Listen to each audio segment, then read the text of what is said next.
कहाँ गए एंकर?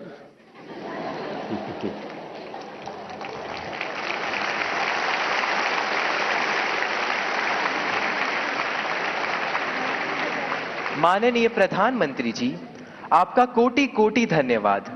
आपके प्रेरक वचनों से अभिभावकों का अपने बच्चों के लिए समझने का मार्ग मिला है। मान्यवर के दबाव में न रहें, हम गांठ बांधकर परीक्षा में उत्साह बनाए रखेंगे। आपका धन्यवाद। माननीय प्रधानमंत्री जी, चंबा प्रकृति के अनछुए सौंदर्य को समेटे भारत के पेरिस के रूप में प्रसिद्ध पर्वतीय नगर है। चंबा हिमाचल प्रदेश से आरुषि ठाकुर आभासी माध्यम से हमसे जुड़ रही हैं। आरुषि, कृपया अपना प्रश्न पूछे। माननीय प्रधानमंत्री जी नमस्कार। मेरा नाम आरुषि ठाकुर है और मैं केंद्रीय विद्यालय बनीखेत ढलौजी जिला चंबा की कक्षा 11वीं की छात्रा हूँ। माननीय, मेरा आपसे यह प्रश्न है कि परीक्षा के दौरान जो बात मुझे सबसे ज्यादा परेशान करती है वह यह है कि मैं पढ़ाई कहाँ से शुरू करूँ। मुझे हमेशा लगता है कि मैं सब कुछ भूल गई हूँ और मैं इसी के ही बारे में सोचती रहती हूँ, जो मुझे काफी तनाव देता है। कृपया कर मार्गदर्शन कीजिए। धन्यवाद सर। धन्यवाद आरुषि। माननीय प्रधानमंत्री जी, भारत में धान का कटोरा के नाम से प्रसिद्ध राज्य छत्तीसगढ़ की राजधानी है रायपुर। रायपुर की अदिति दीवान इसी समस्या पर अपनी मन की जिज्ञासा का समाधान चाहती है। अदिति, अपना प्रश्न पूछिए। माननीय प्रधानमंत्री जी नमस्कार। मेरा नाम अदिति दीवान है और मैं कृष्णा पब्लिक स्कूल रायपुर छत्तीसगढ़ में कक्षा 12वीं की छात्रा हूँ। मेरा आपसे यह प्रश्न है कि मैं इस बात को लेकर चिंतित रहती हूँ कि मुझे बहुत कुछ करना है, लेकिन अंतिम तक मैं कुछ भी नहीं कर पाती हूँ, क्योंकि मेरे पास बहुत सारे कार्य होते हैं। यदि मैं अपना कोई कार्य समय पर पूरा कर भी लूं, तो और ज्यादा परेशान हो जाती हूँ, क्योंकि फिर अन्य कार्यों को करने में या तो बहुत ज्यादा देर लगा देती हूँ या तो उन्हें आगे तक के लिए टाल देती हूँ। मैं यह जानने के लिए उत्सुक हूँ कि मैं अपने सारे काम सही समय पर कैसे पूरे करूं। धन्यवाद। धन्यवाद अदिति। माननीय प्रधानमंत्री जी, आरुषि और अदिति अपनी परीक्षा की तैयारी एवं समय के सदुपयोग पर आपका मार्गदर्शन चाहते हैं। कृपया उनकी समस्या का समाधान करें। माननीय प्रधानमंत्री जी।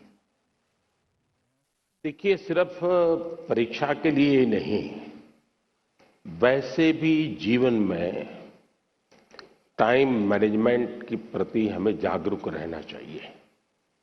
परीक्षा और नो परीक्षा, आपने देखा होगा काम का ढेर क्यों हो जाता है। काम का ढेर इसलिए हो जाता है समय पर उसको किया नहीं इसलिए। और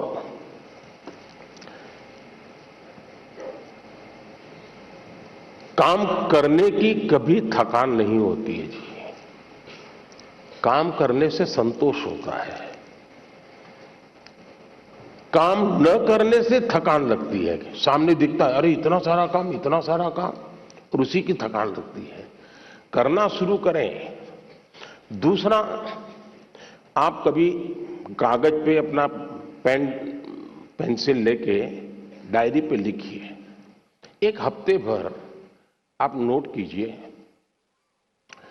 कि आप अपना समय कहां बिताते हैं। अगर पढ़ाई भी करते हैं तो कितना समय किस विषय को देते हैं, और उसमें भी शॉर्टकट ढूंढते हैं कि बेसिक में जाते हैं, बारीकियों में जाते हैं।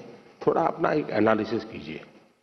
मैं पक्का मानता हूं कि आपको ध्यान में आएगा कि आप जो आपकी पसंद की चीजें हैं उसी में सबसे ज्यादा समय लगाते हैं और उसी में खोए रहते हैं। फिर 3 विषय ऐसे हैं जो कम पसंद है लेकिन जरूरी है, वो फिर आपको बोझ लगेगा। मैंने 2-2 घंटे मेहनत की लेकिन ये तो हुआ नहीं।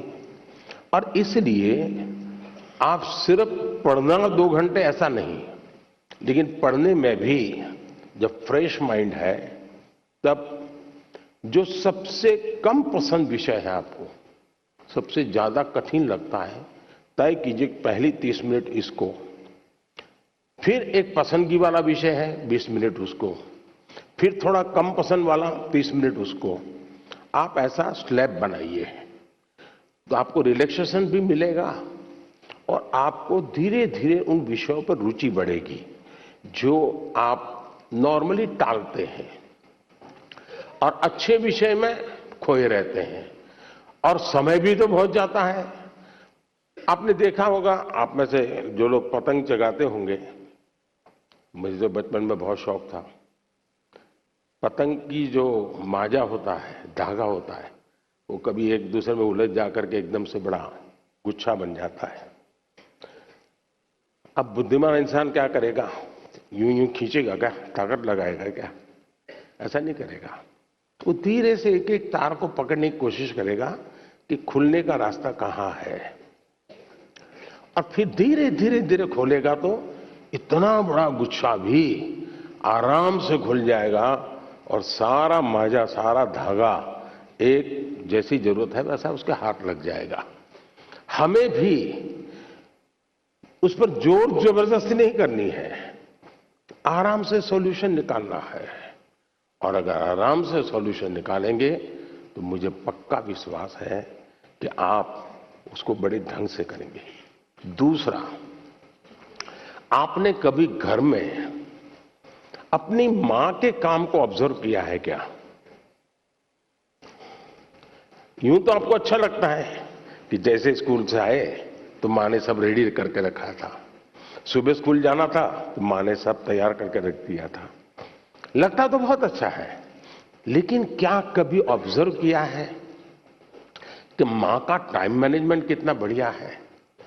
उसको पता है सुबह ये है तो मुझे 6 बजे ये करना पड़ेगा, 6:30 बजे ये करना पड़ेगा, उसको 9 बजे जाना है तो ये करना पड़ेगा, वो 10 बजे घर आएगा तो ये करना पड़ेगा। यानी इतना परफेक्ट टाइम मैनेजमेंट मां का होता है। और जबकि काम सबसे ज्यादा मां करती रहती है, लेकिन किसी काम में उसको बोझ अनुभव नहीं होता है। थक गई, बहुत काम है, बहुत ज्यादा, ऐसा नहीं करती। क्यों? उसे मालूम है कि मुझे इतने घंटे में ये तो करना है। और जब एक्स्ट्रा टाइम मिलता है तब भी वो चुप नहीं बैठती, कुछ न कुछ अपना क्रिएटिव एक्टिविटी करती रहती है। सुई धागा लेके बैठ जाएगी, कुछ तो करती रहेगी, रिलैक्स करने के लिए भी उसने व्यवस्था रखती है। अगर मां की गतिविधि को ढंग से ऑब्जर्व करोगे तो भी आपको एज ए स्टूडेंट अपना टाइम मैनेजमेंट का महत्व क्या होता है, और टाइम मैनेजमेंट ने 2 घंटे, 4 घंटे, 3 घंटे, ये नहीं, माइक्रो मैनेजमेंट चाहिए। किस विषय को कितना टाइम देना है, किस काम को कितना टाइम देना है, और इतना बंधन भी नहीं डालने हैं कि बस 6 दिन तक ये करूंगा ही नहीं क्योंकि मुझे पढ़ना है। फिर तो आप थक जाओगे। आप ढंग से उसको डिस्ट्रीब्यूट कीजिए समय को, जरूर आपको लाभ होगा। धन्यवाद।